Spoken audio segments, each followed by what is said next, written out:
কাছে দু একটি কথা রেখে যাই, যাতে বাবা দাঁড়িয়ে আমাদের মাঝে দু একটি কথা রাখতে পারে। ছোট ধরেন যে আমার নামে একটা মামলা হল, 6 মাসের যে আমার যদি সাজা শেষ হয়ে যায়, কি বাড়িতে চলে যাবো না? আদরের বাড়ি কিন্তু ছিল জান্নাত, আল্লাহ থেকে জান্নাতে রাখবেন। তিনি গন্ধম খাওয়ার অপরাধে বাবার কাছে আমার একটা বিষয় জানা আসলে, যে আমরা গন্ধম গন্ধম বলি যে ফল, এটাকে আসলে কি ফল না অন্য কিছু? ফল খেলে তো অপরাধ হওয়ার কথা না, আসলে কি গন্ধম না, এর ভিতরে কোনো হাকিকত আছে? যে গন্ধম খাওয়ার অপরাধে পৃথিবীতে আসলে 350 বছর তিনি খাটাখাটি করার পর মাঠ পাইলেন, কালে মানুষ ছিলেন কেন বাবা, হয়তো আমরা জানি। যাতে নামের পাশে যে নাম পাই, নামের খাতির আমাদেরকে আপনি ক্ষমা করে দেন, মাফ করে দিলেন। আল্লাহ মাফ করে দিলে পরে আমার তো সাজা শেষ, আগের বাড়িতে চলে যাব, তার তো জান্নাতে যাওয়ার কথা। ক্ষমা করে দেওয়ার পর, তার সাজা শেষ হওয়ার পর কেন আদমকে পৃথিবীতে রেখে দিলেন মালিক? এখান থেকে একটা হাকিকত, মানে আমার কাছে 6 মাসের যে সাজা শেষ, আমি তো বাড়িতে চলে যাব। আদম আলাইহিস সালাম মা হাওয়া তিনি অপরাধ করছিল, পৃথিবীতে পাঠাইছিলেন মালিক, সাজা শেষ, তাদেরকে রেখে দিলেন। যদি জায়গা মতো যাইতে দিলে তো আমরা এতে দুনিয়ার এই ভেজালের ভিতরে হয়তো বার করতাম না। আরেকটি কথা বাবার কাছে ছোট করে, যে পৃথিবীতে আদম সৃষ্টির আগেও কয়েকটা জাতি, হারত মারুত জিন সক্ষম কয়েকটা জাতি এসেছেন। একটা জিনের সন্তান, তাকে কেউ হাত বেঁধেছিলেন, মালিকের কাছে বললেন, মালিক এই হাতটা আমাকে কে খুলে দিবি? এটা তো আমি খুলতে পারতেছি না। বলে পৃথিবীতে আমার প্রতিনিধি পাঠাবো, আদম আলাইহিস সালামকে পাঠাবো। এই আদম নবীর কাছে গেলেই তোমার এই হাত খোলার ব্যবস্থাটা হয়ে যাবে। কথাটা কেন, যে ব্যক্তির কথা বলবো এর ইঙ্গিতে কিছু আলোচনা আগে দৃষ্টিতে বাবা করেছেন, একটি হাকিকত বিষয়টি একটু জানবেন। আদম আলাইহিস সালাম পৃথিবীতে তাশরীফ আনার পর, আগমন করার পর ওই জিনের সন্তান আসবে, হে আদম আল্লাহ তো বলছে যে একটা প্রতিনিধি আসবে, নবী আসবে, তার কাছে গেলে হাতটা খুলে দিতে পারবে। তারপর আমার হাতটা খুলে দেন। আদম আলাইহিস সালাম বললেন, এটা আমার দ্বারা খোলা সম্ভব না। পরবর্তীতে যে নবী আসবে তার কাছে যাবে, এভাবে ঈসা, মুসা, ইব্রাহিম, নূহ, এভাবে আস্তে আস্তে হযরত মুহাম্মদ মুস্তাফা সাল্লাল্লাহু আলাইহি ওয়াসাল্লাম শেষ পর্যায়ে আসলেন। বলেন, নবী গো আদম আলাইহিস সালামের কথা বলেছিলেন, তারপরে কত নবী গেল, 1,40,000 পয়গম্বর গেল, কেউ তো আমার হাতের বাঁধনটা খুলে দিতে পারেন। নবী গো আপনি তো শেষ নবী,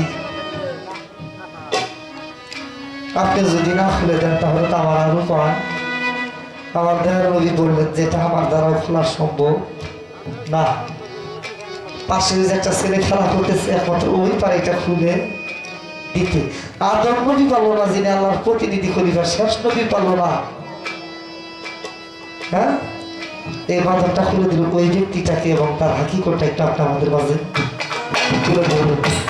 আমি ছোট করে আরেকটি কালাম রেখে আমি বসে কোনো সারারাত্রি গান করলাম। হয়তো আমি কথা অতটুকু প্রচার করতে পারি না, কারণ বাবার সাথে গান গাওয়াটাও একটা চিন্তার ব্যাপার, যে আমার কোনো কথায় যদি বাবা কষ্ট পেয়ে যায়, বেদবি হয়ে যায়। কারণ আমার জন্মের বয়স আর ওনার গানের বয়স অনেক কাছে একটু বেশি।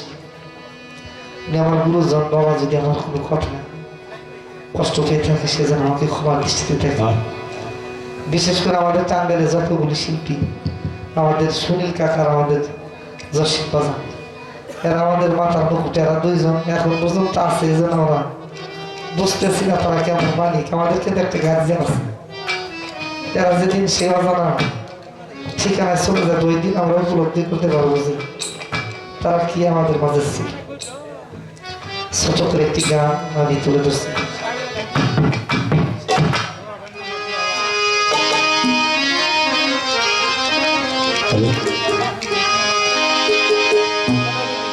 ইমান চাল জানি আর তুমি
ইয়াসিন বাবা বলো আমার ব্যথা বুঝে দেবে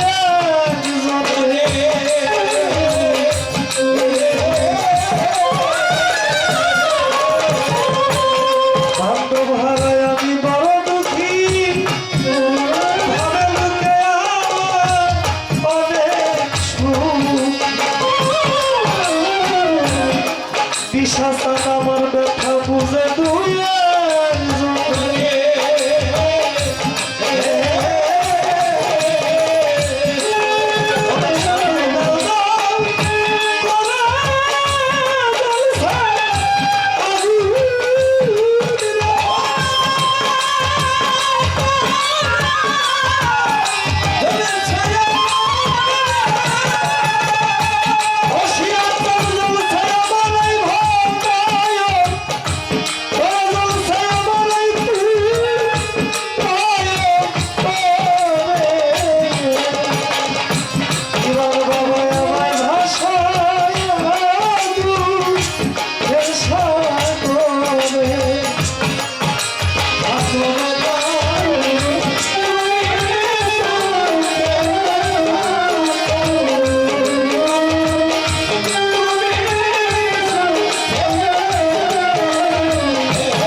সবাই গেল আর কত দিব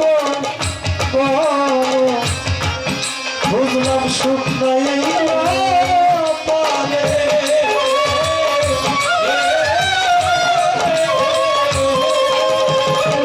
জসিম বাবাই আমাদেরকে একটা সবাই গেল বাবা আমি আর কত দিব বুঝলাম সুন্দর এই কপালে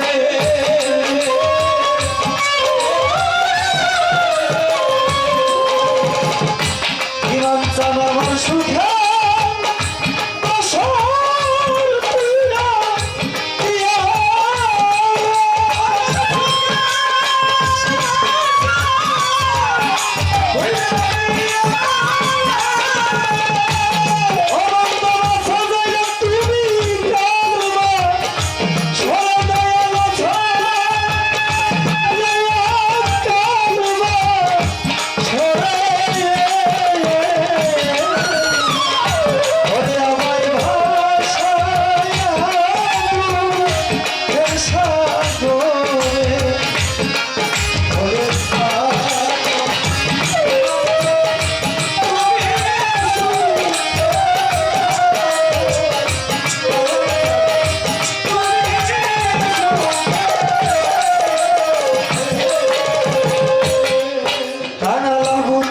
সকল হারা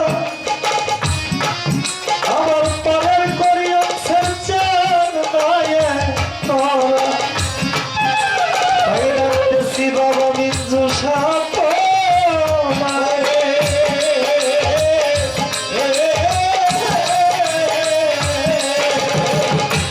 ইমাম চানা ভূতালের সকল হারা গাছি ভাই আমার তুষার ভাই পারের তাই ডাকতেছি বাবা মিঞ্জু সব তোমারে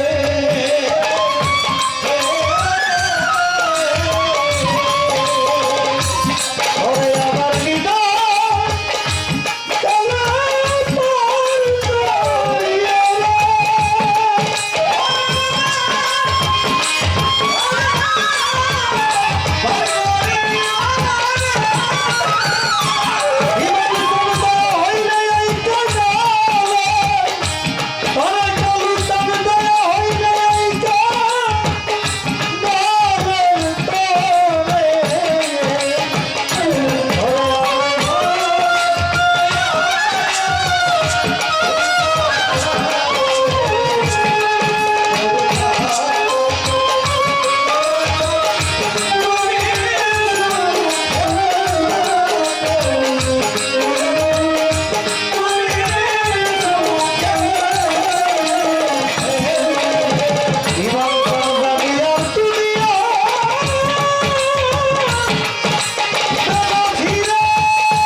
সাবধান থাকো দয়া তুমি সঙ্গে